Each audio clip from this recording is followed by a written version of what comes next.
Yes, good evening, Rohit. Yes, good evening, Rohit. Good evening, Uday ji. Good evening, Vivek ji. Good evening.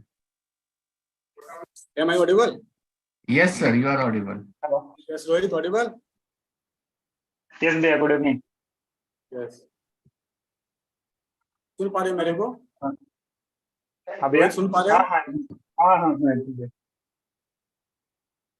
Good evening, Uday ji. Yes, sir. Good evening. Good evening. I am. कैसे हैं? और कैसे हैं? अरे बस बढ़िया. How are you, sir? हाँ sir, बढ़िया, first class sir. Yes, sir. Vikram ji नहीं देख पा रहा हूँ मैं. Good evening Vikram ji. Good evening Vikram ji, sir. Good evening Uday ji. Good evening Rohit ji. Yes, Yeah, good evening, बाकी Vikram. सब मेंबर पार्टिसिपेंट्स को. हाँ, सभी को गुड इवनिंग. तो प्रोग्राम स्टार्ट किया जाए sir. Yes, very much. Yes, भैया. Yes, ठीक है. Good evening, friends. At the very outset, I welcome our today's speaker, C.A. Uday Kulkarni sir, moderator, C.A. Vikram Agrawal ji, and all the participants of the room. Friends, today's topic is forensic audit, way forward and opportunity in India. As we know, the forensic audit is an analysis and review of the financial records of a company or a person to extract facts which can be used in a court of law. Forensic audit covers a large spectrum of investigative activities. I firmly believe at the end of the session, all our participants will be highly benefited out of the deliberations. Now I request Rohit Kejriwal, Program Chairman, to proceed further. Over to Rohit, please. Thank you, Vivek भैया. Good evening, all of you. Now I thanks to Vipka to give me this opportunity to give a brief introduction of our guest speaker, C.A. Uday Kulkarni, and our moderator, C.M. Vikram Agrawal ji. C.A. Uday Kulkarni is from Pune. He is a practicing chartered accountant with professional experience of 27 years. C.A. Uday ji is certified internal auditor and also certified information system auditor. He is also qualified insolvency professional. Uday ji also completed digital forensic course. Uday is certified data privacy solution engineer. Apart from practicing, Uday ji is national faculty for concurrent audit of bank certification course of ICAI and for forensic audit and fraud detection course of the ICAI. He has imparted training on various aspects of forensic audit and investigation, money laundering, legal aspect, and cybercrime in Sri Lanka, Nepal, CA Institute, RBI Academy, National Forensic Science University, SFIO, SBI Credit Risk Academy, NIDM, etc. He is a member of expert group formed for forensic audit and investigation in standard of ICA. Now I give a brief introduction of C.A. Vikram Agrawal, who is the moderator of this session. C.A. Vikram Agrawal is qualified CA and BCom honors. He is a partner in Agrawal Lodha and Company. He is practicing from last 6 years. C.A. Vikram is post qualification. He joined ENY and worked in the assurance audit department from 2012 till January 2018. He has also served ENY US office as part of ENY rotation program. Worker as US clients as a statutory auditor. He has also worked on various clients for Ind AS implementation, ICFR, and Companies Act 2013. After moving ENY in January 2018, he worked with Ray Equipment Finance Limited, one of the largest equipment finance company in India, and gained expertise in NBFC accounting and Ind AS implementation of NBFC before starting his own practice as a partner, with a commitment to provide quality professional services to clients. Now I request to C.A. Uday ji to start his deliberation. Over to Uday ji.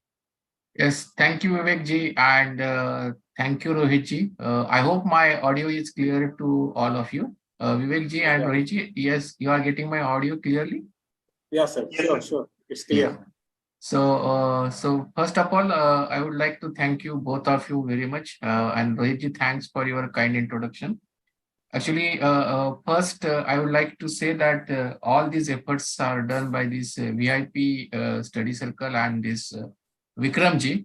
Vikram ji has really took the initiative to select the topic and expected to, share my thoughts to the participants of this discussion. So just before starting, let me allow my PPTs here. I hope the PPTs are visible to all of you. Yes, sir. Yeah. So the topic which we are going to discuss today is forensic way forward and the opportunities. This is a topic I think Vikramji has purposefully selected because he must be having in his mind that there are many members of the Institute of Chartered Accountants who are now participating in the certificate course of the forensic accounting and the fraud detections. And also our ICI has taken a giant step by publishing the standards, forensic accounting and investigation standards, one of its own in the accounting world, I can say. And that is a proud moment for the ICI.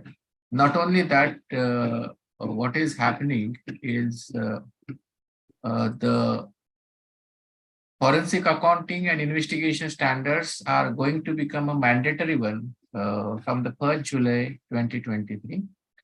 And in that process, the implementation guides will also be going to be get published.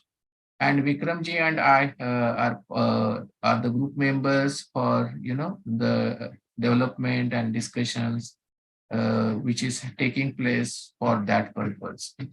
So actually, a lot of discussions and a lot of thought processes are going under while discussing the standards and the implementation process. But one thing is sure, that even though the standards are recommendatory of a nature right now, all the stakeholders, means whoever is going to appoint us as a forensic professional, they are now aware that the ICI has issued the standard and the members has to follow the standards while performing the assignments.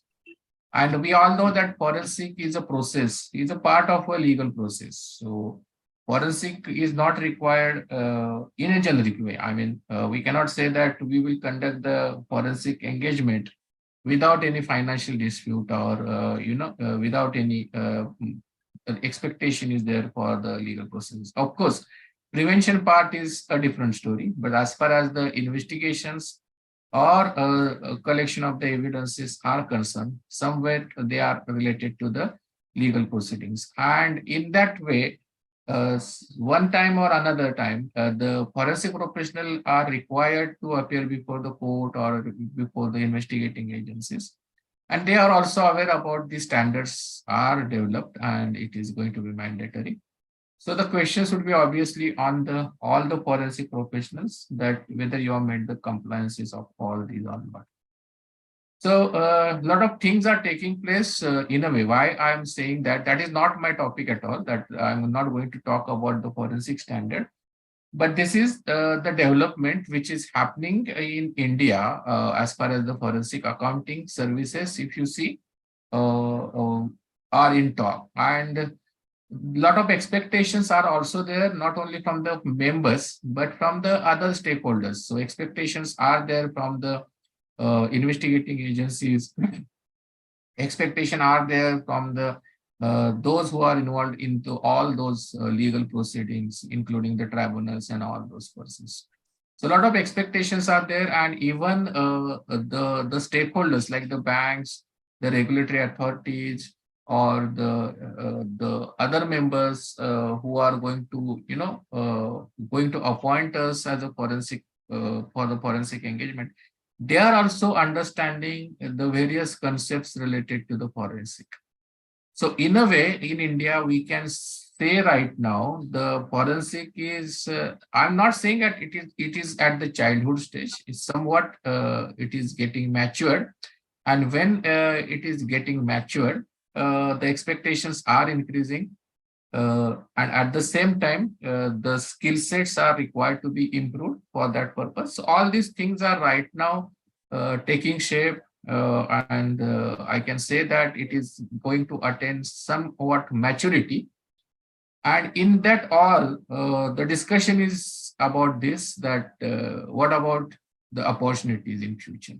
And that is the relevance why we are in this discussion of forensic way forward and opportunities. So why we are discussing it? I mean, why the topic might have selected. I have said that in the introductory things, but the basic questions which is coming out of every professional, forensic professional, whenever I'm here referring the professional, I mean to say the person, the qualified members who have either completed the forensic course, certificate course, or who is in practice of this forensic area. So the first question that is coming into the mind, that if I will not get the opportunity, then what will happen to my forensic skill set, which I have acquired during the certificate course? Because in the certificate course, a lot of tools, techniques, lot of legal related aspects, all those are discussed in a lengthy manner. And if any skill set, if we are not going to use it for any kind of an engagement or assignment, then slowly we start forgetting it that, and then suddenly if any assignment appears in front of us, then we may not be able to cope up with that. So the question obviously there that if I will not get the opportunity, what to do with that my forensic skill? मैं भूल जाऊं, मैं उसको कैसे update रखूं? All these things are definitely in the minds of the members. How can I, if I want to now use my forensic skill, definitely the question is that how can I develop the practice of it, right? So I want to develop the practice. I'm very much interested in developing the practice. I am interested in becoming the specialist in that forensic. So that could be the another thing which is running into the mind. So the question is whether we are ready to devote it on a full-time basis for the practice of the forensic, right? And I will, of course, give the answers for all about this. But this is the second question, which is why we are discussing the way forward and the opportunities. And if I want to develop the practice, to whom shall I connect? Where I will get the opportunity? Whether to which authority I should go? Whether I should go to the bank, whether I should go to the police, whether I should go to the economic offense wing, whether they will entertain me, not entertain me. All these questions are there. And basically, what about the futures? I mean, for how many years ahead? If suppose I am taking a decision today that I want to develop a specialized practice in this area, what is the future of that? So is it like that the practice will end within 5 years? And after 5 years, it may be possible that then I will not get any assignment for this area. So all these things are there in the mindset of the professionals, and that's why this question is very important, and everybody is looking here and there to get the support. And of course, that is so because you have acquired the forensic skill set, and we are all expecting that skill set at one end or another end needs to be clearly utilized. That no doubt about that. So we should be very positive about that. Now, when I'm communicating to you about the future, now when I'm talking about here, what is the topic? Forensic and the way forward and the opportunities. So I don't know what is the audience practicing like, because there could be some senior members, there could be some most senior members, there could be some of the members who have just started their practice. So it is possible that the audience, in the audience, there could be a mix of such members who may have the remaining practicing like up to 5 years. So who may say that, okay, I'm going to practice only for next 10 years. And there are certain new generation who is thinking that, no, the generation is there to practice in this field for more than 10 years. So it could be a mix of group. And the answer about the way forward and opportunity depends upon what is your practicing life. Right, because if you're practicing life, if you assume that, okay, I will be in a practice for next 5 years, then the answers would be definitely different. If you say my practicing life is more than 10 years, then something definitely a vision is required to be developed for such a practices. So answer depends upon two things. First, as I said in my first slide, that whether you want to have a separate practice itself, I mean only devoted to the forensic area, or you want to do the practice along with your, existing traditional practice. And in that also, what would be the practicing life? So if you are working with the existing traditional practice and you want to only for next 5 to 10 years or more than 10 years, the answer differ according to that. Okay. So I'm considering both the things. I'm going to respond in both such situations, that what will happen up to the 5 years and what would be the trend for more than 10 years. And why can I do so? What is the experience of mine itself? I will share that also. So it should not happen like that I'm only talking only on the theoretical basis, but whatever is happened with me in a personal capacity, not to share or not to advertise myself, but when we are going to take a decision about whether to devote ourselves in a practice of a forensic as a specialized area and not to look any other practices, that decision, that type of a decision I took some long years back, and I am enjoying the fruits right now. Okay, that in a short way I can say. I will explain that how that happens. But this is the way, I mean, when we are going to take the decision, we have to look into that. So what is the difference between the traditional services and the forensic services? Many of the participants here, and whenever we go for the forensic batches, I mean, for delivering the sessions there, we found that there are certain members who are having their own set traditional practices, right? So it's nothing wrong. Whenever I'm mentioning here that it is a traditional practices, I does not mean that traditional practice is something wrong. I don't want to interpret that. It is a good practice and it is having its own benefit, no doubt about that. But they are having their own set practices, like somebody working in the direct taxation, somebody is working in the indirect taxation, like GST practices. Somebody is there with certain auditing kind of an activities. So all these traditional services are at the one end. And now what is coming up and what we are going to discuss are those of the forensic services, right? So if we want to just compare, we are not comparing that which one is better. So I'm not taking the stand here is that forensic services is better than the traditional services, or traditional services are better than the forensic services. That is not my intention to do the comparison.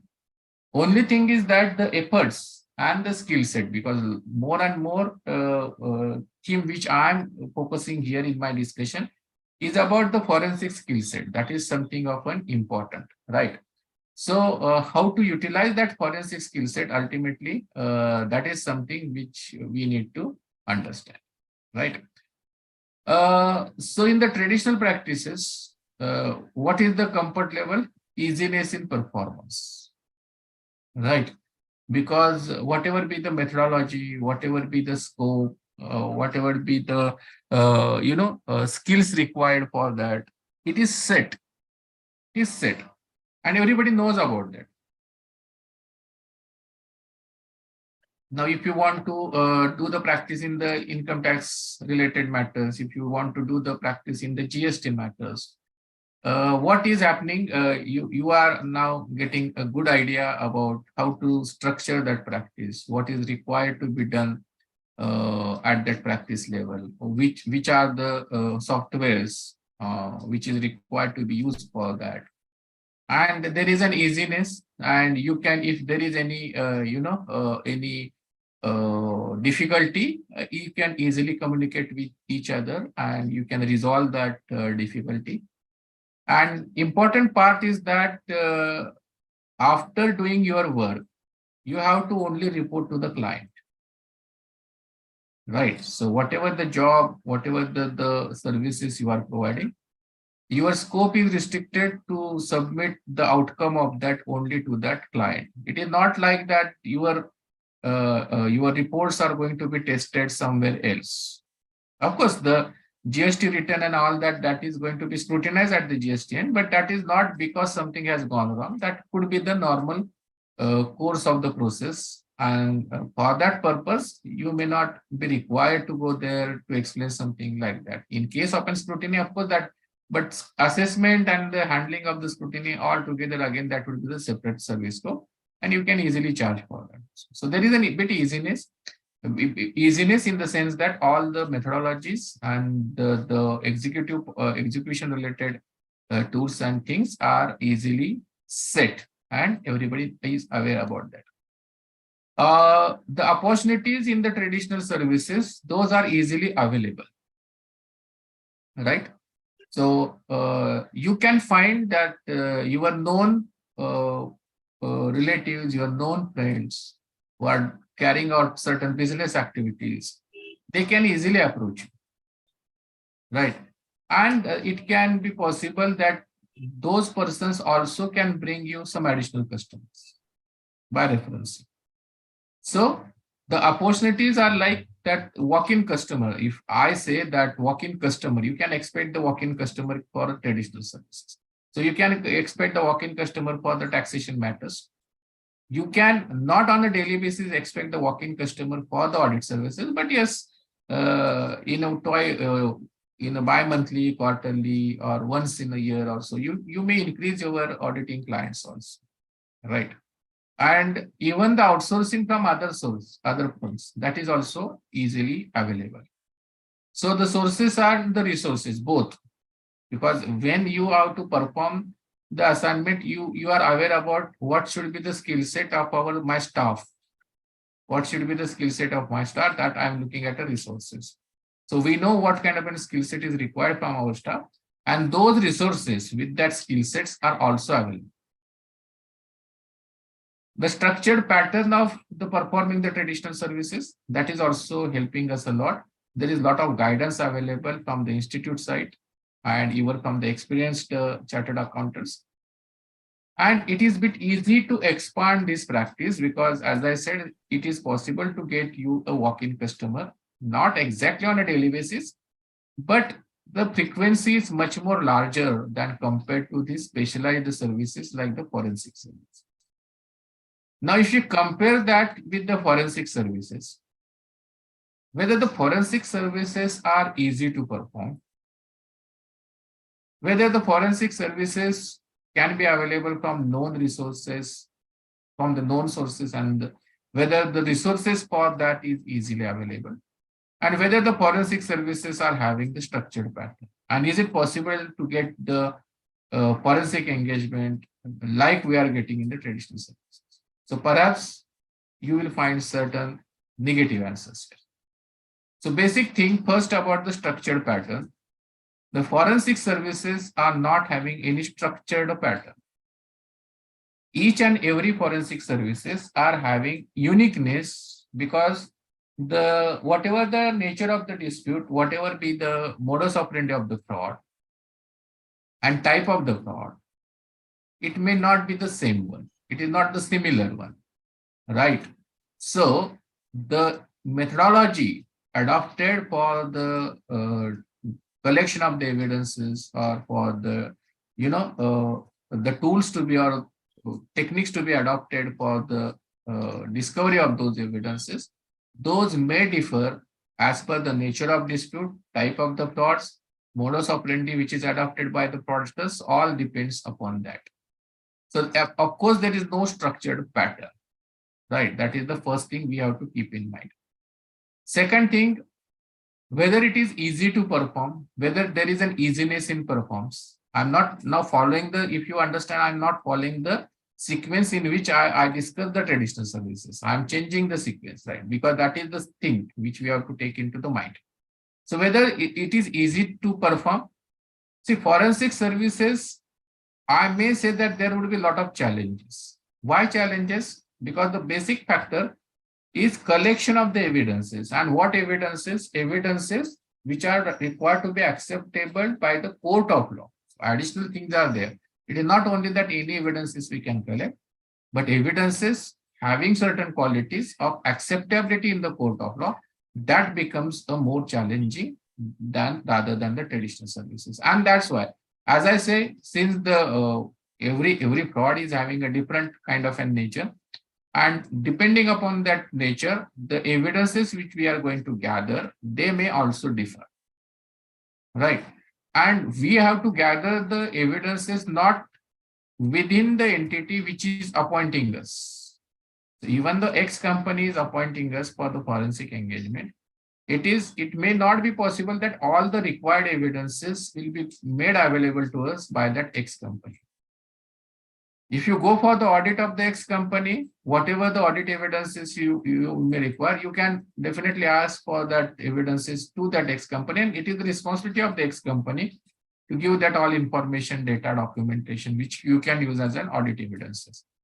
But the same thing is not going to happen in the forensic services. Even if you demand to the X company about those evidences, they may be dependent upon the third party. The cooperation from the third party, the nature of evidences which we are looking, whether they are easily going to get it.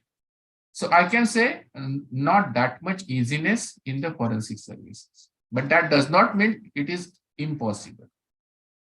The person who likes to face this challenging situation, for them it is very interesting, right? Because if you ask me personally, I don't want any repetitive kind of an engagement. If every engagement is having some sort of a different smell, where there is a different challenges, that develops your skill set more. Whatever the forensic skill set you are right now having, perhaps may be limited after going through that certification course. But when you actually start using those skill set in the practical engagement, you will get more and more newer skill set, because the difficulties you may face, the challenges you may face, at that time you will have to apply your own mind. And that is totally different from your traditional services. And especially for gathering of the evidences I'm talking about. Now, there are so many chartered accountants who are developing the skill set of specializing in the digital forensic. There are so many chartered accountants who are developing the skill set in the data analysis, right? There are so many chartered accountants who have excelled themselves in the Excel analysis. Why this is so? Because right now there is an opportunity in having those skill set, either in the forensic services or even in the traditional services. So now what is happening, because of this forensic, now the chartered accountants are getting newer knowledge about this data analysis, the forensic skill set, the forensic tools, right? And that may be useful in the traditional services also. So easiness, even though there is not there, but the skills are still useful. The next point which is coming is whether the opportunities are readily available. I will answer about that very shortly. And if opportunities are readily available, then tell us the sources. Of course, that is the obvious questions which we are going to face. And what about expansion? What about expansion? So I will discuss all these three within the help of the new slides. So yes, so as I said, what about the developing a specialized practice in a forensic, right? So here I'm going to discuss two options broadly would be there, and within one option there are two sub options. So let us decide that I want to develop a very new practice which is totally devoted to the forensic. That is the first option. Second option about the forensic skill, I will talk a bit later. Now, developing the forensic practice in what manner? In a traditional way or in a different way? That we have to think of. What does I mean by the traditional way? Traditional way means I'm having my own practice, which is very well set. I'm comfortable in my GST practice. I'm comfortable in my income tax practice. I'm comfortable in my company audit practice. Now I want one more flavor in my practice. That is a forensic services. Perfectly right. Because that could be an approach. Nothing wrong in it. But the question here is whether out of these three practices, I'm going to get a sufficient time to develop this new forensic practice. Let me tell you a practical example of this. one chartered accountant, I'm not naming that person. In the last year, he called me. He was from Mumbai. Now he said, sir, I wanted to join you for this forensic kind of practices. So I thought that that chartered accountant member might be a very fresh one. And so he wanted to acquire that skill, get the experience of the forensic practices. That was something in my mind. So we called each other on the phone. And then I started asking him about his qualification, year of passing, etc., etc. Then to my surprise, I came to know that he was qualified 12 years back. So around, I think 2010 or 11, he was qualified as a chartered accountant. Then I said, what is the sudden reason that you want to join me for this forensic practices? So he explained that he is having a good sizable firm of 3 or 4 partners. But the firm is totally focusing on the direct taxation. And earlier they were handling all these cases, scrutinies, tribunals, and all whatever the practicing areas of that taxation matters. And still they are handling. It's not like that they have stopped. Still they are handling. But now he wanted to shift the focus from that traditional income tax related practice to the forensic practice. So I asked, so I told him it's okay. The approach is very good. I like that approach that you want to shift from these services to the newer practice area. But my question to you that how much time you can able to devote to this forensic practice? Because it is not, as I said, like a structured pattern that sometimes you will find that, okay, for audit, we can say that I will give 5 days. Within the 5 days, I will complete the gathering of the evidences. On the 6th day, I will finalize the report. And that's all. So within 6 days, I can finish my work of audit. Similar structure may not work in the forensic practices sometimes. It depends upon the case to case. I'm not denying that. But it is not possible always to define that, okay, I will finish that forensic assignment within 5 days. I will collect all the evidences within that 5 days, and I will finish the reporting on the 6 days. It is not possible. Why I'm saying so? Because whatever the evidences we are going to gather, now those are not the audit evidences. Those are differing from the audit evidences. And we have to collect it from the different persons and their cooperation, their availability. All these needs to be considered, and sometimes you will not do anything on a particular day, or something you will have to do a lot of work on a particular day. Right. Another thing is that you may have to apply the various hypotheses. You will have to apply the possibilities according to, you will have to make the plan, you will have to change the plan. So all that will take a time, and that's why you require a full-time focus when you have accepted this engagement. It's not like that half a day I will do the GST work, half a day I will go to the forensic work. It's not going to work. It's not going to work. And that's why whenever the members are asking me, sir, we are not getting the opportunity. First, I'm asking them, for getting the opportunity, how much time you are actually devoting to them. If you are not going to devote any time for getting the opportunity, then this thing will happen, because it is a totally different area. It is a kind of, say, a specialized area where there's specific time limit. Right now, it will not work. Once you develop the total practice, then some control will be there. Now you are having the idea which type of practice is required, how much time. You can set your own standards, and then you can deal with that. So traditional way, along with your existing practice, if you want to say that you want to develop the practice, there are certain limitations.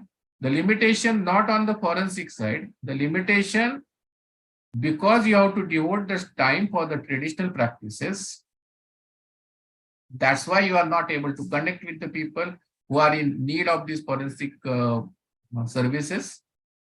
And if they will afford you certain areas, how much time actually you are going to devote for that forensic service. Right. So this is, I can say, a balance is required if you want to develop the forensic practice in a traditional way. Now, forensic practice in a different way. The forensic practice in a different way means forget about all the traditional practices. Forget about all the traditional practices. Devote your total time only in a specialized foreign practices. Right. And I did that. Earlier I said that I have experienced these things. And I will just share that experience. Again, not for my advertisement, nothing for my, publicity or like that, but how that has worked for me, just sharing that experience here. If you remember, I don't know how many were you were there in the practice or even in the CS course. In 1995-96, this is, I'm sharing the experience. In 95-96, Indian businesses started using the computers. And that was I may not say even it is the first generation of the computers. It was a more primary stage at that time.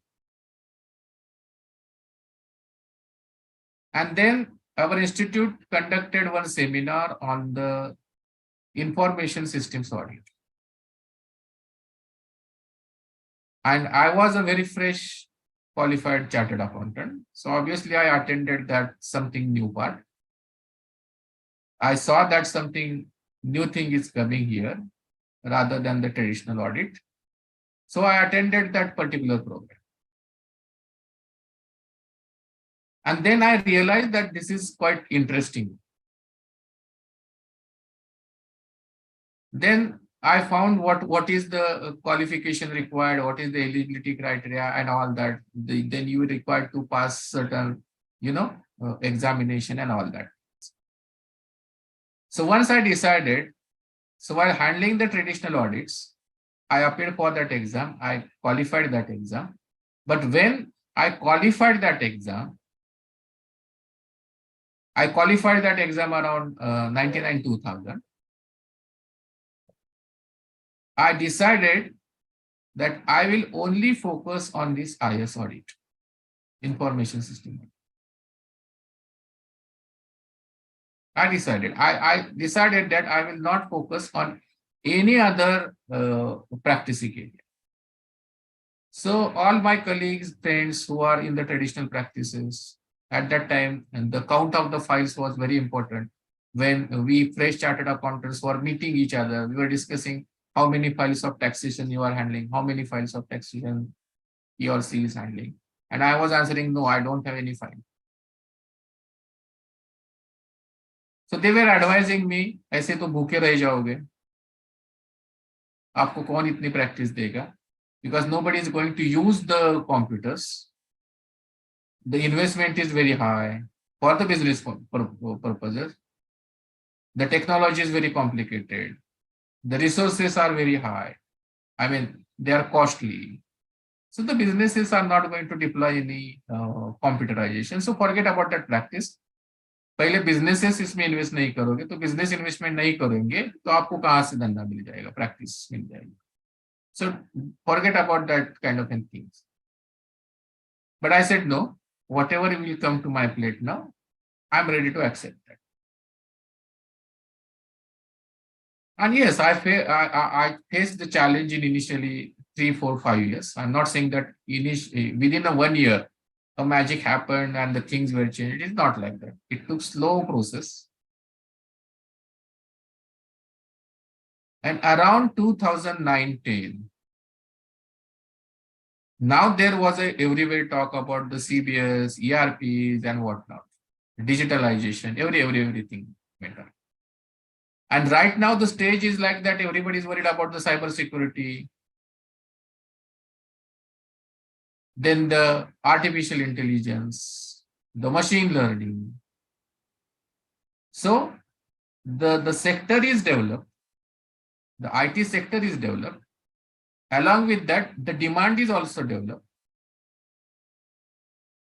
अब ये stage है, आप कितना भी उस sector में काम करो, आपको दिन कम पड़ जाए.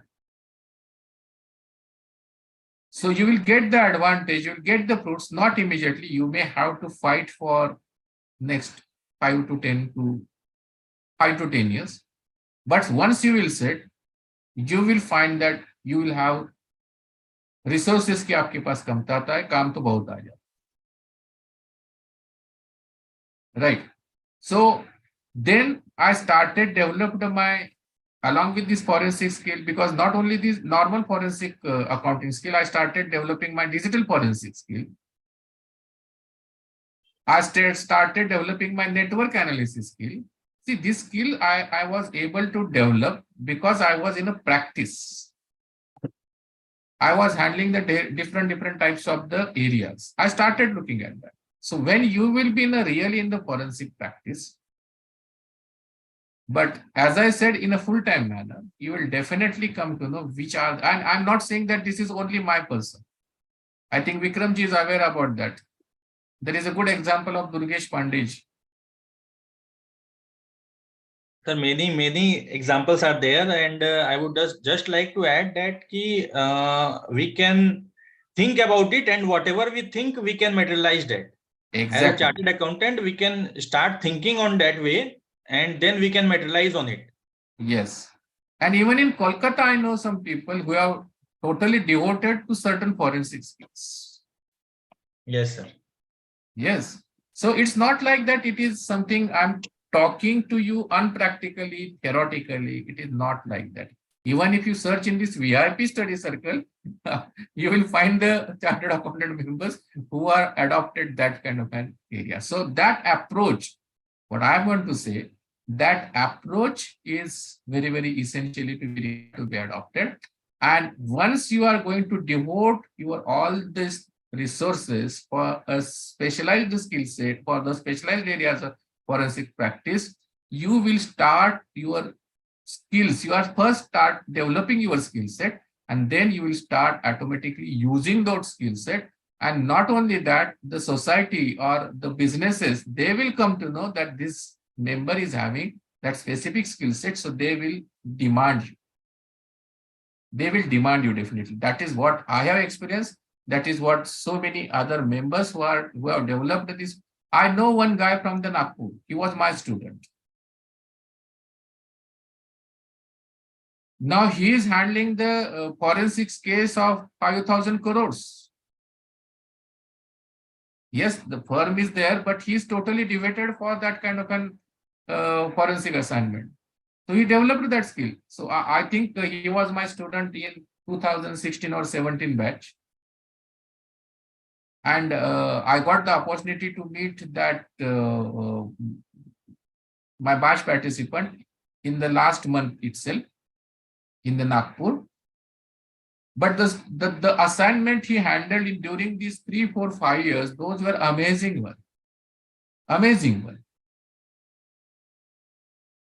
And while handling the assignments, he told me what pressures, what difficulties he faced, and still he survived despite all these things, and he is achieving now the greater heights in the forensic only, totally devoted to the forensic. And I think Kolkata is bigger than the NAC. Right. So ample opportunities are there. Now, when we are talking about expansion part, when we are talking about the expansion part of the forensic services, I always say that it is not like that every day you will get an assignment. It never like that. If that is to be happen, then what we are expecting? Do we expect that every day there will be a fraud? Is that our expectation? Or you find that every day there will be some financial disputes? Right? Every day you want that the litigation matters to be increased. And then you expect that, okay, the fraud बढ़ जाए, litigation बढ़ जाए, हमारे forensic services चल जाए. If that is the wish, then I'm sorry to say that may not going to happen, and that should not happen. That should not happen. Right.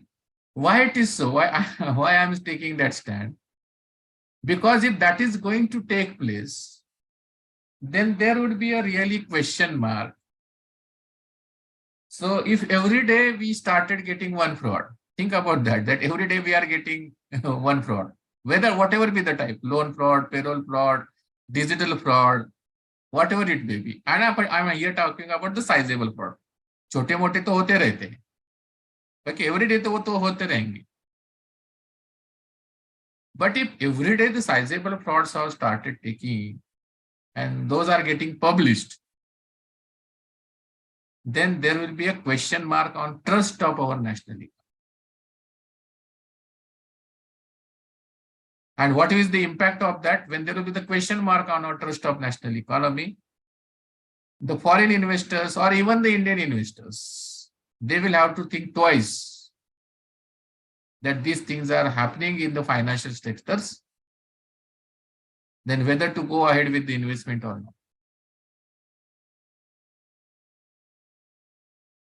An important question mark in such a case would be on the quality of our own services. Those who are providing the audit services, assurance services, taxation services, then the question mark would be also on their quality. So I'm not at all expecting that every day there should be one sizable fraud, and every day as a forensic professional, I will engage myself in any of the services. It's not like that. And that should not happen. That should not be assumed like that. Right. So we have to think that whenever that will happen, whether we are ready to cope up with that kind of practices. And even though I'm expecting that those things should not happen on a daily basis, but still in India is such a large and variety, various services are existing in India. Some or other things are happening of a dispute. And that's why you will find that if you want me quickly, भाई ये सब lecture बाजी छोड़ो, ये सब traditional forensics के लिए सब छोड़ दो, मुझे आज की तारीख में बताओ मुझे कहाँ मिलेगी ये पोस्ट, आज की तारीख. ये सब छोड़ो, मुझे ट्रेडिशनल प्रैक्टिस मत बोलो, मुझे स्पेशलाइज फोकस मत बोलो, मुझे फॉरेंसिक स्किल मत बोलो, मैंने कोर्स किया है, मुझे अपॉर्चुनिटीज बोलो. So yes, opportunities are first, large opportunities are coming from the bank side. Yes, if you ask me the large chunk of the services where the demand is, so there is a greater demand from the banks. Now, immediately when I talk about the banks, you will mention me about, no, there is an IBA empanelment and there are constraints. Yes, IBA is maintaining the empanelment,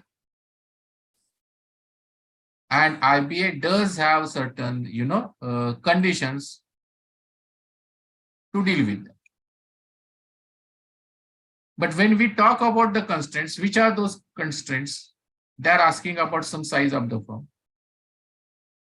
They are asking about some turnover of the firm. And those things are essentially be required to be understood. Why I'm saying so? If those conditions are not there, assume that you are a single individual practitioner. You are an individual forensic professional. Now, one bank is handing over you a fraud of 9,000 crore rupees. Loan fraud. Just imagine that is a loan fraud of 9,000 crore rupees. Having 300 multiple companies involved into that. Shell companies, related companies, whatever you want to spot. So size of the fraud 9,000, 300 companies are involved into that fraud as a related company, as a connected party. Lot of digital documentation is there. Lot of lakhs of transactions are involved into this 9,000 crore fraud. My question is, as an individual forensic professional, do we have a capacity to handle this assignment of a 9,000 crore fraud? as an individual forensic professional. So when IBA is maintaining the panel and IBA is asking for certain conditions to be complied with, I understood that there are certain stringent conditions basically about, the fees and all these things. I fully agree with you in that debate. And I will support you for that also, that whatever the fees they are charging for that is on the higher side. And I think ICAI has to take the cognizance of that. I also fully agree with that. But look at the handling. Whenever the assignment of that quantum will be there, whether we have a capacity as an individual level to handle these kind of an assignment. And definitely, as an individual professional, I will definitely going to have a challenge of handling these 9,000 crore rupees. I will require a large amount of team who is specialized, not only the team like a general resources, but the skilled resources in various aspects who can deal with these kind of things. And that is only possible when we are having a team of professionals. Now, what is a hurdle into that creation of a team? I'm going to that question mark. Everybody knows that. This is not the first time I'm putting this question of handling of a sizable assignment. But only thing is that everybody is working on an individual basis. And so individually, they are not able to get these kind of an assignments. IBA is putting the conditions. Then let us have the different look to solve this problem. Whatever the genuine questions are there, genuine questions will be there. As I said, fees hai, koi bhi requirement hai, that is there.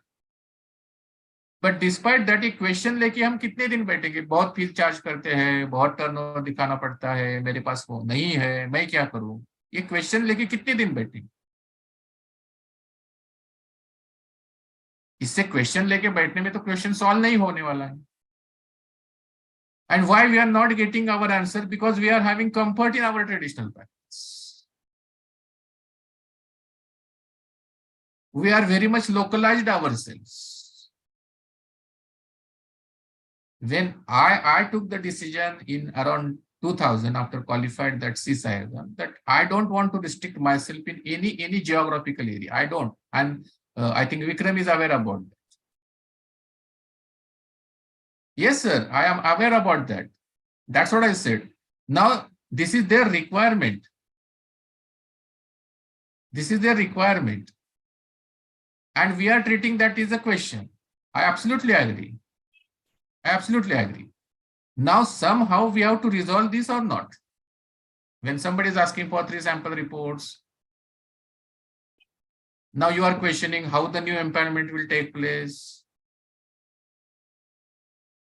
Agreed, sir, but you have to take a step ahead to get empaneled in the existing condition, because these are the rules of a game. If you want to play the cricket, you have to follow the game's rules. Right? The question to jarur hai, but what we are not ready to resolve this question. That is my point. So we have to cross these limits. What is it coming in between you and these 3 reports? What is coming in between you and these 3 reports? Perhaps you as your firm is not handled any kind of an assignment, so that you will be able to submit these 3 reports. Perhaps you may not have that kind of a turnover which they are expecting. और ये कब संभव होगा? If you are not able to resolve this question, ये question ही रहेगा, उसका answer नहीं मिलेगा. The first assignment we need, of course, I'm talking about that. And it's not like that rest you will qualify. It's not like that. That is also again assumption. If you want to continue with the flow, you have to devote the time to this practice. And that's why I have mentioned this constraints also, what you are asking about, I was expecting this question, sir. I was expecting this question. Because we are localized, we are having a comfort with our experience. And as I said, Vikramji has rightly said that, because if you don't have any experience to handle this kind of a fraud assignment, how can you handle this assignment of a 9,000 crore? It's not possible. Because it's not just like an audit assignment. I'm again referring this, understand the difference between the traditional service and the forensics. So you have to cross the comfort zone. Matlab kya? Ye theory ho gayi. When I repeatedly said that, okay, you have to cross the comfort zone. Matlab kya? So now you have to take a different approach. Those who have done this course and those who are really interested to do the assignments devoted only to this area. And I'm again telling this model we have successfully implemented in the IT audits. In 2000, the 5 people came together in Mumbai. They were not having any experience, any background of IT audits. They were not having any traditional audits, very freshly qualified person. They were friends of mine. And they just came together, launched a new specialized company who is going to look after the IT audits. And now they are renowned brand in this IT audit. This has happened. That's what I said. I'm not giving the theoretical example. The examples which are in front of me. If you personally meet me, I will name those persons. So the decision which I took, similar decisions were taken by those my friends, but they were in Mumbai. And they established a specialized company. They forgot about the audit practice, audit firms and all that. They set up a company providing the IT services. Not having any kind of a background. Then they started doing small IT audits. And now gradually they have become a brand in the IT. But yes, it will take some time. As I said, magic nahi hai isme, that within 1 year you will be able to do that. It takes 5 to 10 years to go to that level. So my suggestion here is, whoever is right now facing that constraint, 3 reports, fees, experience, come on, all of you gather together, forget about IBA empanelment, forget for the minute, join together, establish a specialized kind of an entity, whatever you want to say. I'm not describing anything. Start visiting the people, get one small assignment, and that will do a lot of miracle. And that happens. Only thing is that, again, I'm saying that we are not ready to go from our comfort zone of the traditional. Second constraint, I can really understand that some of the investigations are politically influenced, and there we could not do much. That is okay, because those things are out of our control. So the things which are out of our control, we should not focus on that. But whatever be our area where we can control, we can come together, we can prepare the firm profile, we can define within ourselves who is going to handle the digital way, who is going to handle the analytical way, who is going to look after the banking way, who is going to look after the police way. Then collectively you will find the solutions. So as I said, even the IBA, even there is a challenge, again repeating that, try to first come, join together, build up a small experience, set up a target. Okay, this year I am not eligible for the IBA, but within next 2 years, I will create such a way that I will be eligible for the IBA. That should be the target. And those people people are doing that. It's not like that I'm telling you, this is happening. Even very fresh qualified chartered accountants who entered into this forensic field in Pune, they have developed this kind of a practice. The second immediately quick and easy response is the law enforcement agencies. And when I say that law enforcement agencies don't look only state-wise, and that's what I said, in this constraint, you have to cross your localized constraint also. Don't think only about West Bengal. Nation is very large enough. And you have an advantage to reach up to the Seven Sisters in the north side. You have an advantage to the coast eastern south way also. So cross those boundaries in our mind. The boundaries are there in our mind. Otherwise, there is no boundaries for the practice.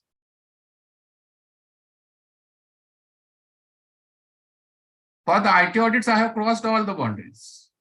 And right now, I'm getting the opportunities from the foreign countries also. How it is possible? Because we have to cross our limitation. All these are not the limitation of the IBA. The limitations are within ours. Sir, I would like to add here Yeah, that there are opportunities where we can pitch in, means everyone at their level can get an opportunity. We have to just keep looking at it, and we can grab that opportunity when it comes. We have to absolutely right. find opportunity, we have to search opportunity, and we have to pick opportunity that suits us in the first instance. Absolutely right. And many times I give this advice, as Vikram has rightly said, many times in the that certification batch, many participants ask me the same question, sir, kahan se mujhe assignment? So I simply say that lot of people who are engaged in the legal proceedings, they are not aware about that chartered accountants can help in their legal proceedings. They are still not aware about it. I can say this firmly.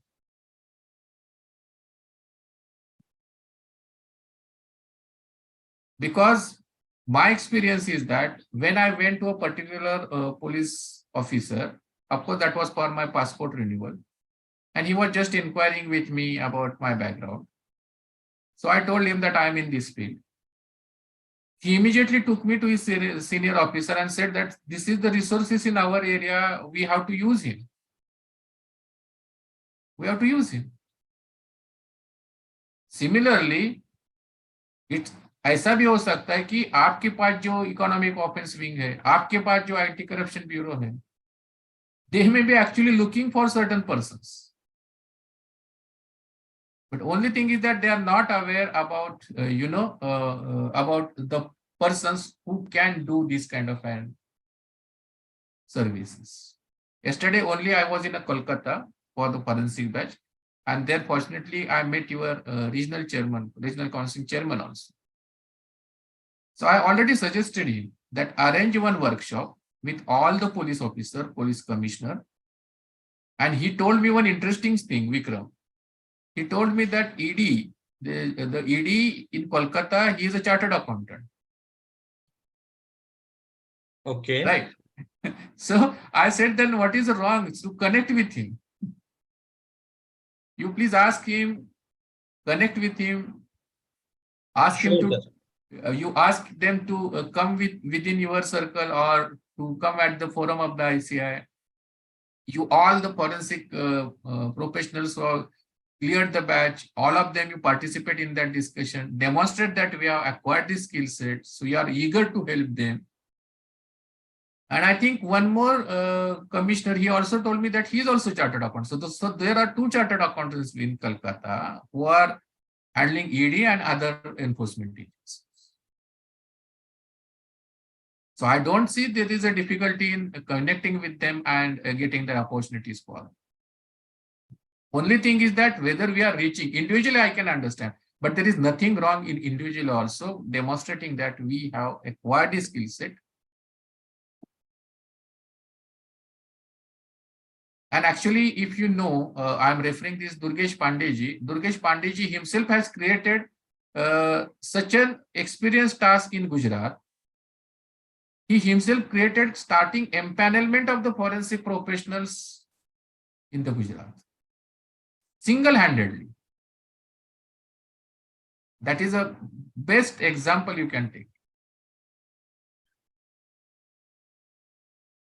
Right. So all these things are happening and happening around us. It's not like that I'm telling the stories out of the box. This is the real stories, and that's what I'm sharing one name constantly with you. There are a lot of other persons also who have gone to that level also. So immediately law enforcement agencies, and I think this is, and one more, you might be having the friends in your advocates. Many of the chartered accountants are having the good friends as advocates. Also, ask them that we are going to help you in one or other legal matters where there is an involvement of the financial dispute. And there are lots of matters. There are lots of matters which involves the financial dispute. Right now also, I know 2-3 advocates, they are behind me, myself. I'm giving my example. They are asking me, please come here, help me in the digital forensic, help me in the data analysis, help me in this case. Unfortunately, I'm not getting the time. But if this is not known to those parties, and then on one side, they are eager to give some work. On other hand, we are here crying that we are not having any work. So these are two contradictory things which are happening. So get connect with those advocates. Perhaps they will test you. And that is quite obvious. They will test you whether actually you are useful in their legal proceeding part or not. And there is nothing wrong to prove your ability, your skill set in their testing procedure. Nothing wrong in it. One more area, arbitration services. I think that is least explored area as far as the CAs are concerned. Lot of contractual disputes, financial disputes, taxation, not a taxation, but contractual and financial disputes are there.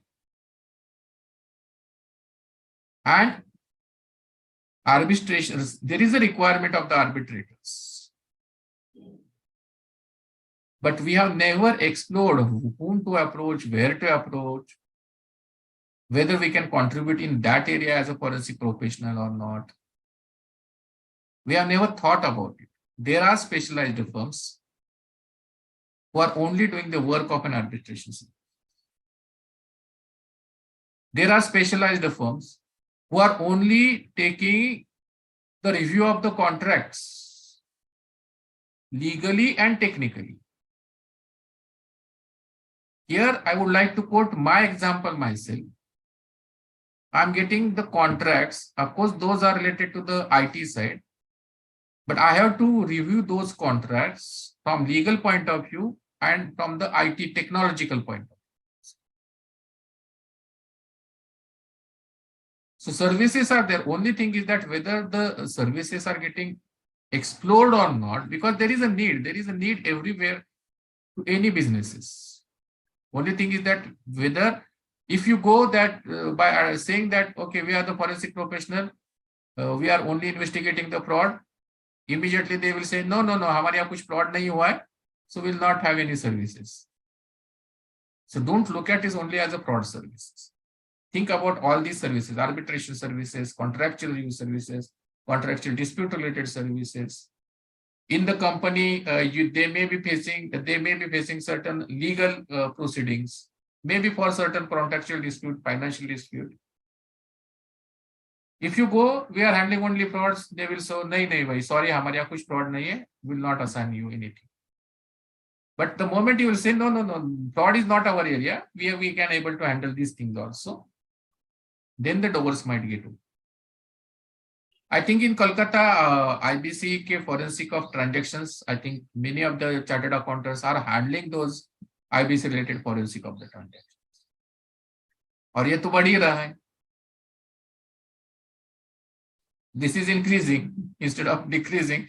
These IBC cases are increasing.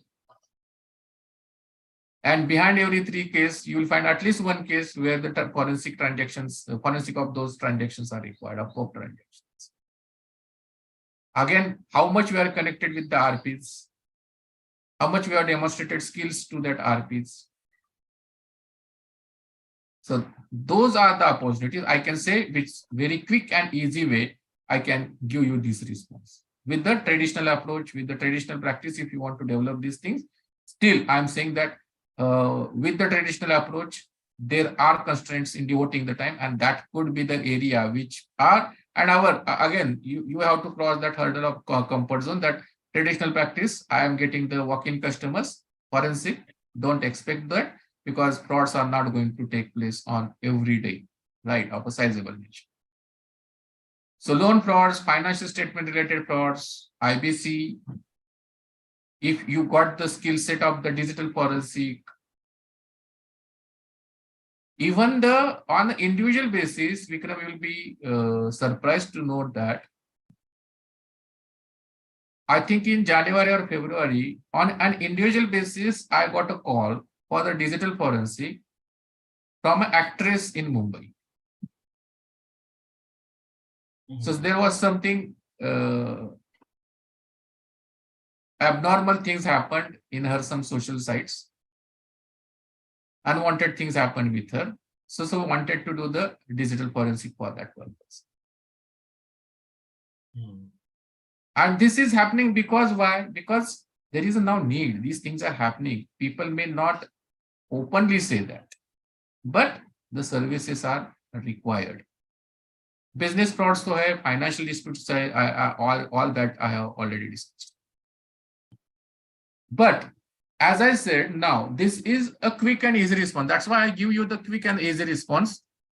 That if you ask me, जैसे मैंने पहले बोल दिया, ये सब छोड़ो, ये total time devotion, specialized practice, आज की डेट में मुझे तारीख में क्या करना है बोलो, तो that's what I painted here, that what is the quick and easy availability of the forensic services.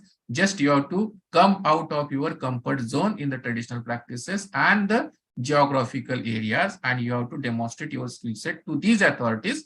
You will get at least one. So there was a demand from one participant here that they want at least one assignment. Definitely, sir, if you put outside this comfort zone, definitely you will get at least one forensic assignment. I'm sure about that. Now let us go behind that. Now I'm talking about the practicing chartered accountants who are looking for 10 plus years of practice in this area, a broader vision. So, जो पहले था ना जवाब, जो response था, so those who want to quickly respond, to quickly get the assignments for 5 or 10 years, for them that was a quick response. Now I'm broader the visioning. Now I'm thinking, ये तो 5-10 साल तक model चलेगा, मैं frankly बोलता हूँ.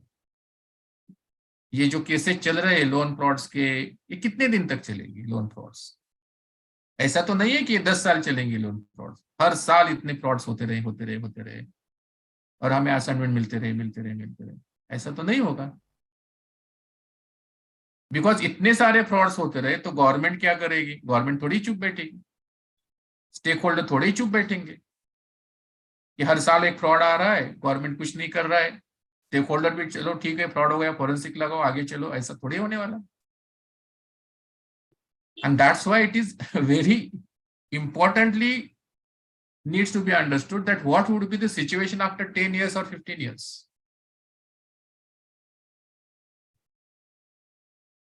Because again, I will quote my example. Again, I'm repeating my example because you can see what happens between the period when you initiate the practice and after 10 or 15 years, what the services asks you to do.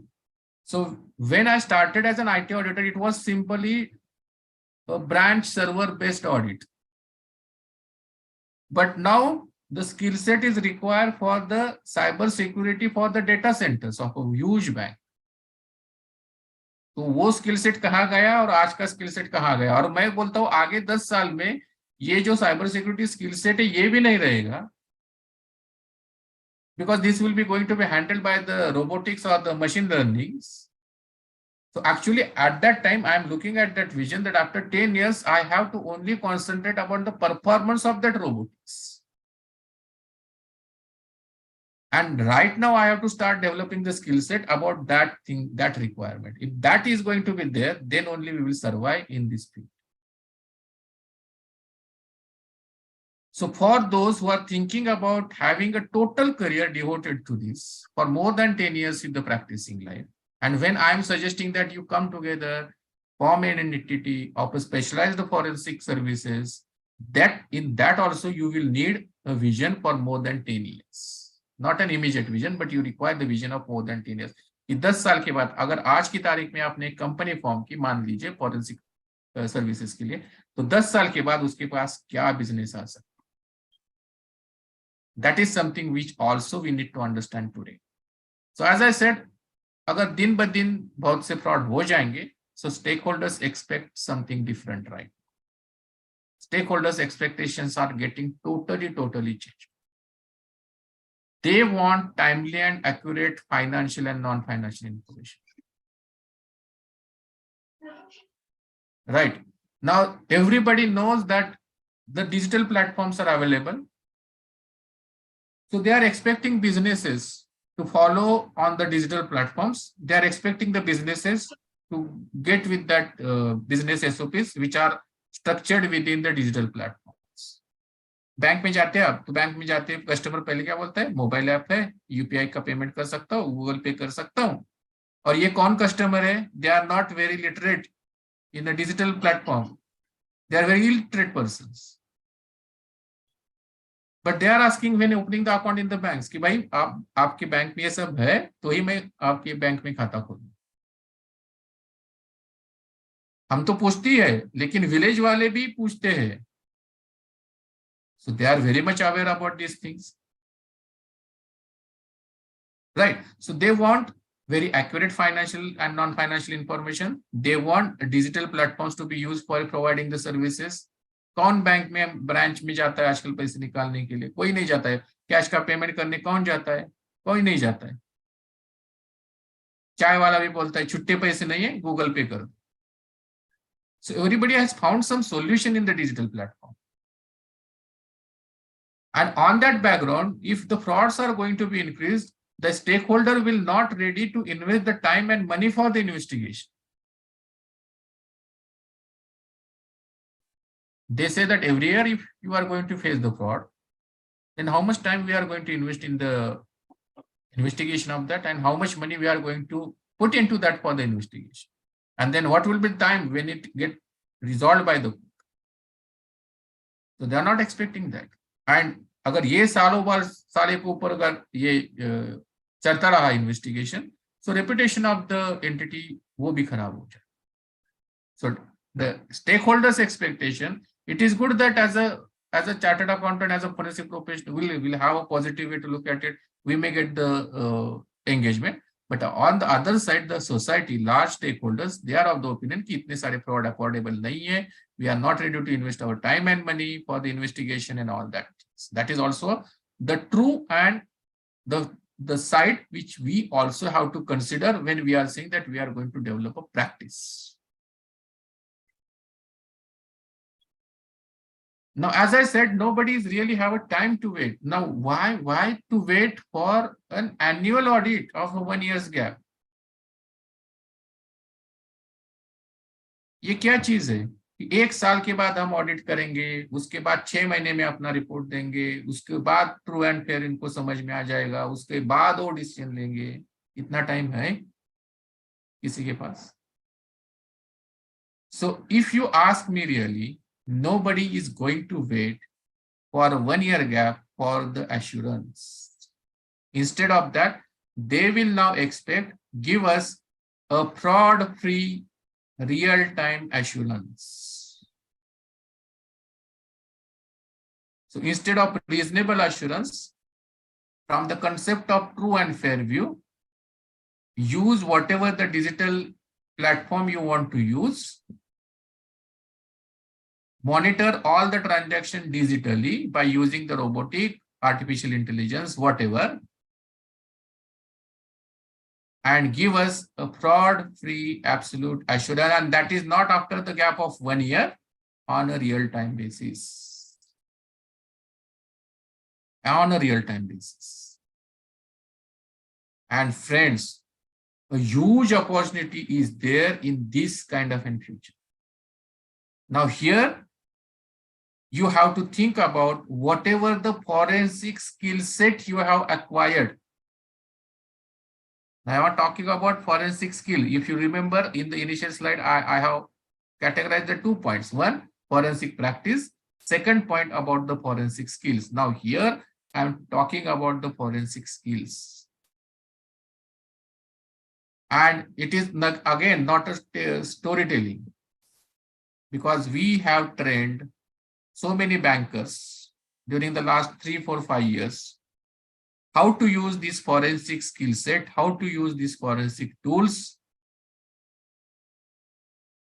within their normal day-to-day practices or operations, so that when they are going to handle those operations, they will check the red flags of the frauds. So we have discussed on the various banking platforms how to use these forensic skills or the forensic tools to do the loan appraisal. On the basis of our guidance, some banks have developed their own tools. They will process all the data for the loan appraisal purpose within that tools, and they are checking whether that is within the acceptable area or whether that is falling under certain red flags. So at the beginning itself, they are assessing whether that is a fraudulent loan or that is a clean loan. And this is the real practice. And this I'm just telling for the banking sector. But if you really ask me, this is going to happen for every sector in the economy. Now, nobody is ready to wait for 1 year's audit report.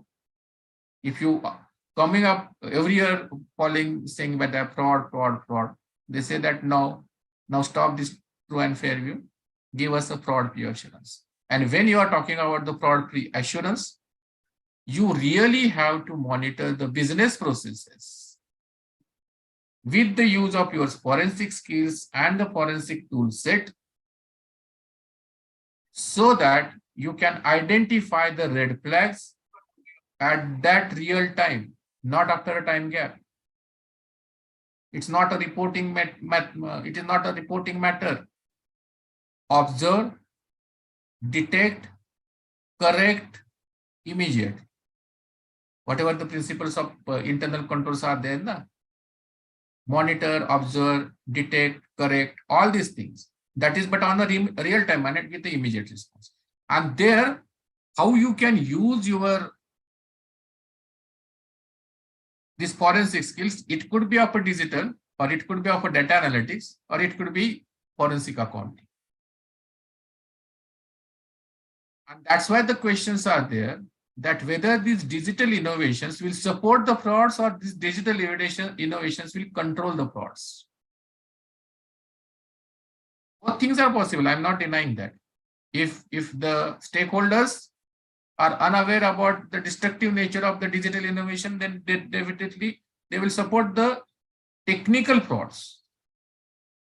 But the same technology, if they use it in an intelligent manner, it will be helpful to control the frauds. And there, my friends, you have to look into those who are really having some techno-savvy kind of an approach. Those who can play with the digital technology easily, they can think about that whether I can develop a new model within the digital platform, which will monitor certain set of the transactions, so that it will be get identified on the real-time basis as a red flag, and it will suggest the appropriate corrective action also. So I think that digital innovations could be used, and there our all the experience, whatever the experience you are having, auditing ka hai, accounting ka hai, forensic ka hai, whatever experience, whatever the skill set you are having, put that all together, and it is possible again only in a team efforts, not on a single basis. It will be possible only as a team efforts collectively. If you are going to set up some kind of an entity, you can first, you can deploy the funds. Second, you can use the skill set of all your team members. What is happening because of the pace of digitalization? When the digitalization started in a large scale manner, the automation started in a repetitive task. So the business processes were automated. Accounting processes are automated. Now, accounting process itself is not an accounting department separate such. I really wonder sometimes whether to call the books of accounts as a books of accounts. Because really, if you talk to me, because I'm working in this IT field in and out, I know all the things. Books of accounts, whatever we get, is only a particular format of a report.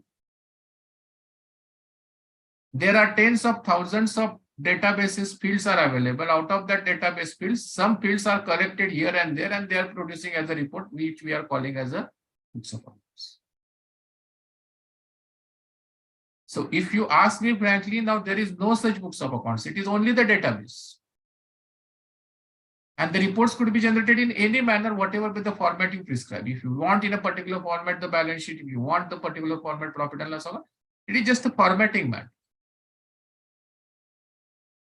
And that's why you will not find, if you see now CBS, if you see now ERPs, where are the accountants? Once you start the business processes, it ends up in the accounting record. Actually, it is not accounting recording. If you really see it transparently, it is the data entry. Once it goes to the database, then whatever be the format of the report, we extract that format. We may call that as a books of account. That is fine. So this happened in the repetitive task. Now it is happening in the repetitive decisions. Right. So it is happening in the repetitive decisions. This is going to happen. And that's why we are calling that the robotics are going to perform this, that, and they are now going to take the decision on behalf of the human being. So smart contracts are there. And when we are talking about that automation of repetitive decisions will be there, the nature of accounting services itself will change. The nature of assurance services also will be changed. And in that, lot of opportunities there for the forensic skill set to deploy those forensic skill set for the repetitive decision mechanism to identify the faults or the red flags. But only thing is that we should have good knowledge about these processes, digital platforms, and we have to develop the models. And it is not like that this is, again, I'm talking something in the, in the area of storytelling. Right. I will give you just an example where this is actually real, on the realistic basis, this is taking place. Just a minute, 1 or 2 slides, I will give the example for this also. So models are being developed. Right. Now, so what is important now?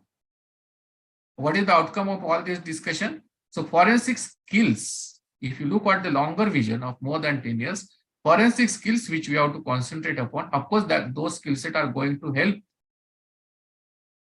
in the forensic engagement, whatever you are going to fetch.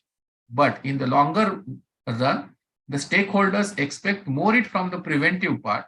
So you have to use this forensic skill in the prevention of a fraud. With the digitalization, with the utilization of AI and ML, and of course with the absolute assurance. There are the areas where the forensic skill is going to be mostly used, and that is a longer vision, I can say. So the prevention mechanism, which is bit right now not in the focus. Whenever we are talking about the opportunities, we are talking only about whenever there will be dispute, whenever there will be some fraud in the detection and investigation, we are looking for the opportunities. But right now also there are opportunities in the prevention mechanism. So developing the anti-fraud policies, setting up the vigilance mechanism, setting up these monitoring tools, all this is a part of the preventive mechanism. Nobody has stopped to use your forensic skill set in the preventive areas as well. And this is a bit easy as compared to fetching that assignment if you feel that those are the hurdles in or constraints in getting the investigation related assignment. As I said, where actually these things are happening, which I told you, that use of this preventive mechanism on detecting the real-time threats. So in the cyber security, if you really see, I don't know how many of you have seen the functionality of the Security Operations Center. I would request, if it is possible, visit the Security Operations Center. See what they do on the real-time basis. See what type of tools they have developed to analyze the trails and the logs. Now, MCA, just again example, just MCA has come up with the mandate that all the audit trails and the accounting logs needs to be verified. Now, how you are going to verify that? It's manually not possible. It requires some sort of an analytical tools. So why should not one think about developing that kind of tools? Because these things are happening in the cyber security. We are playing with those analytical tools to monitor the system logs, to monitor the application logs, to find out the abnormalities, to configure certain fraud risk there. How we are analyzing this? I'm conferring certain red flags there. I'm conferring certain incidences there and getting results out of that. I'm using that as a preventive mechanism for the cyber security. So there are tools which are for the threat intelligence. There are certain tools which are acting for the incident response team. There are certain tools which are used for the digital forensic if the attacks are there under these SOC centers. Lot of tools are there. We cannot imagine that world, but the tools are there and they are making the use of that tools on the real-time basis to tackle this cyber security threats. Similarly, in the money laundering activities, because banks are, as a reporting entity, they are supposed to report certain reports, information. And one of the requirement of that Money Laundering Act as a reporting entity is that monitoring of the transaction of the high risk customers. So it is not they are manually analyzing the transaction. They are utilizing specific tools. We are configuring the red flags into that tools. We are making the decision that which of the type of the transaction needs to be monitored. Once it is parameterized, then that's all. The tool is analyzing all the data and giving us the reports. Not only that, it is showing, it is highlighting, it is giving the alerts of certain red flags. Now, once that red flags are identified, there the forensic skill set is required to investigate about that transaction. So all this is on the realistic basis right now in very small banks are also happening. Don't think about the big banks. Big bank mein to hota hi hai. But even this is happening at the smaller set of the banks. Then there is one more tool which is used right now. That is known as an FRM, Fraud Risk Management Tool. Lot of companies have developed that FRM, Fraud Risk Management. So Fraud Risk Management Tool is used to trace out the card operations, to trace out the digital fund transfers, to trace out the non-fund based transfers. So these tools are there. And with the use of these tools, what the banking sector is doing or any financial sector is doing, they are actually monitoring the risk of a fraud. They are identifying the red flags, as I said, on the real-time basis. They are investigating with the tool on the real-time basis. And all that is required the forensic skill. And that skill set you are already acquired. Only thing is that you you are only looking as an opportunity only at one point, at one task, that somebody will give me the investigation assignment, somebody will give me the dispute related assignment. But the other area is wide open like this, where the prevention part is playing a major role. And there is a high demand in this preventive mechanism rather than going for this detective or investigation kind of these things. So use of algorithms in the financial forensics, that is also one area. Development of the early warning signals and sensing of the products, not only of loan products or the loan finance, but early warning signals for other financial transactions. All these things are easily available. I mean, easily the opportunities are available in those fields with respect to, but this is all on the preventive side rather than I can say on the detective side. So friends, I think the AI is vastly open on the preventive and on the digital platform. If you compare that with the investigation and the dispute platform, if you compare that to, lot of opportunities are there on the preventive side.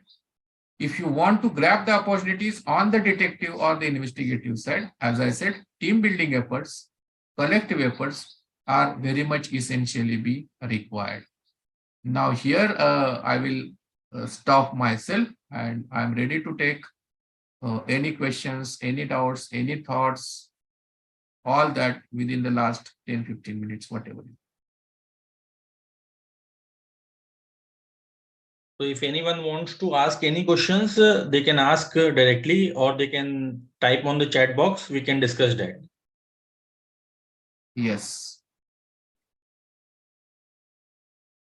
Sir, I have a question that this forensic audit or forensic engagements, we can typically classify these into smaller and larger engagements, right?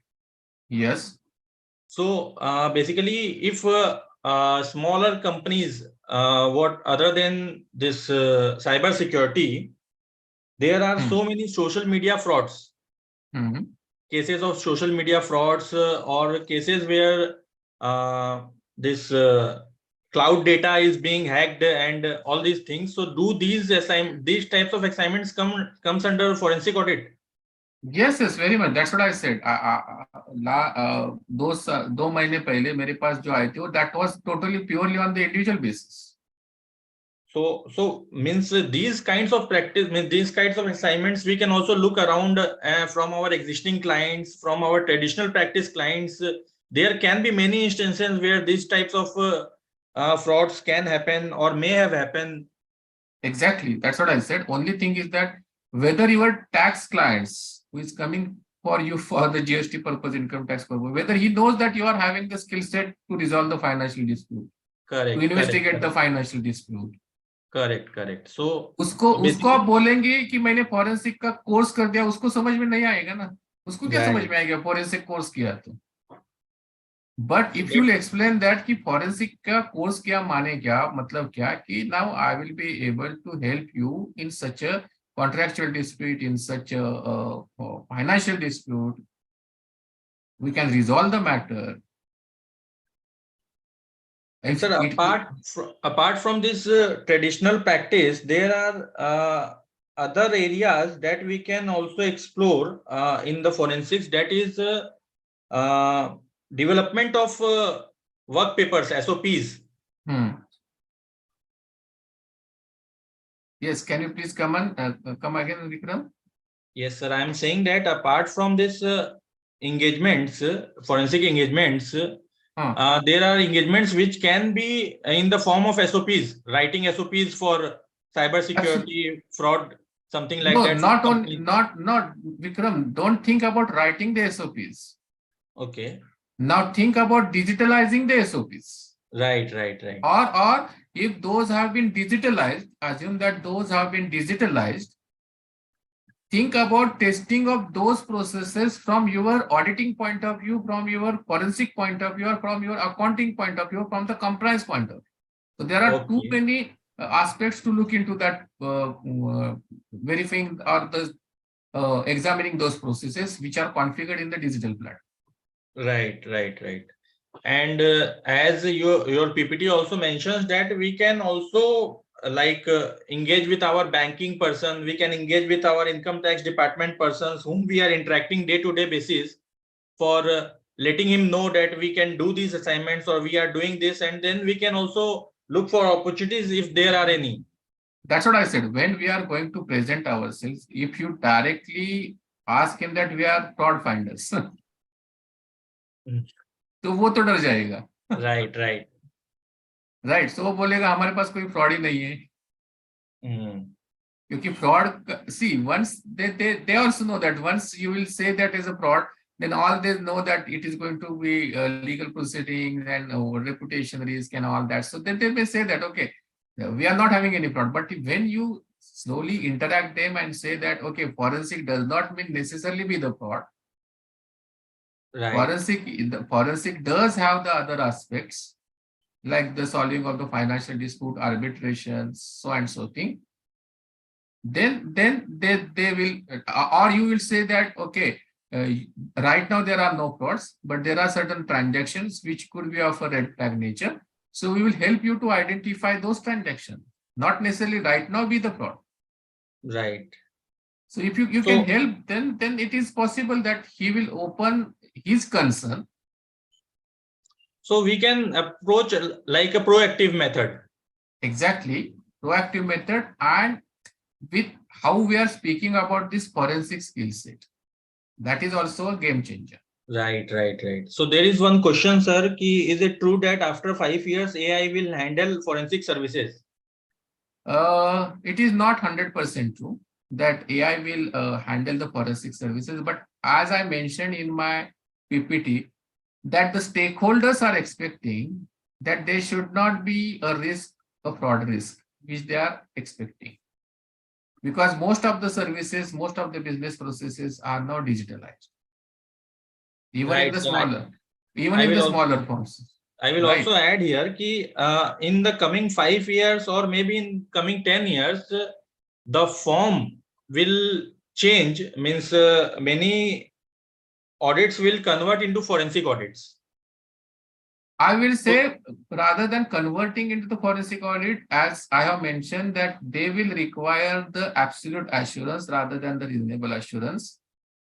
And to give that absolute assurance, there you will have to use your forensic skills, and that too on the real-time basis. So that was coming from that. That was my question, that pertaining to whatever kind of assignments we are taking currently. We have to, means going forward, all the chartered accountants have to gain certain forensic skills to deliver their clients, right? Yes. So my say in this, that whatever the forensic skill set you have acquired during that course, right? So you have acquired the data analytics related skill, you have acquired the digital. I agree that it may not be full-fledged right now. Right. But you have you know now that how to apply the legal provisions. Some starting points you can catch out of that. Right. Various softwares are used. We have also got access to various softwares in that training courses. So we can apply that on a test basis to various clients or various data that we have. Yes. So you will be playing with that skill set, and once you started playing with that skill set, when you demonstrate that these are the skill set, it's not only the fraud finding, it's other way also useful. Correct. Then perhaps your existing client will start speaking about certain concerns, and that will be the opening up opportunities. Right. So this is the approach we have to adopt for developing this practice. And as I say again, when you have to develop the practice, the time is a crucial factor. Right. And I'm saying that you cannot say that I'm handling the traditional services also and I'm going to work with the forensic, because this is very unstructured challenge and the time consuming assignment. Right, sir. As you rightly said that every engagement in forensics are different from what we have already done. Maybe sometimes you get a repeated assignments, but the skills required in every engagement are different from what we have done previously. Absolutely right. Absolutely right. In every engagement is a unique one. So I don't think there are more questions, but we would like to really thank you, sir, for the opportunity that you provided your time and effort on this subject matter, which is very new, and with the applicability of forensic standards, we would require more insights from you, and I would request WIPCA again to organize one seminar on this standards also, forensic standards. That would also be very helpful for us. So Vivek ji and Rohit, if you can take over. Yes. Thank you, Ji, and thank you, Vikram ji, for such a nice deliberation on opportunities of forensic audit in India. Now I request to our association Vice President C. Rahul Mukta to give a formal vote of thanks to our speakers and more. Thank you, Rohit. Thank you, Udayji, and thank you, Vikramji. Udayji, especially that you have joined us from Pune, and Vikramji, of course, you are from Calcutta itself. I think it was very refreshing listening to you guys. I have attended your session for the first time, so it was very refreshing, new kind of thoughts, and not listening to the same old faces. So it was great. I'm sure everyone who's around has absolutely enjoyed the session. The recording is also going to be available on YouTube. So I think this session is going to keep on adding value to the members for months to come, and not just for today. So, sir, both the sirs, Udayji and Vikramji, thank you very much for taking out your time and sharing your thoughts with us. Thank you. And thanks to all the participants who are with us and who have been with us throughout the session. Thank you for joining. Thank you. Thank you, Vivek ji. Thank you, Ji. Thank you, Vikram ji. Thank you, Vivek ji. Thank you, Rohit sir. ji. Thank you. Thank you for giving Okay, this sir. opportunity. Bye. Good night. Bye. Thank you. Thank you. Bye. Bye. Now we're ending the session.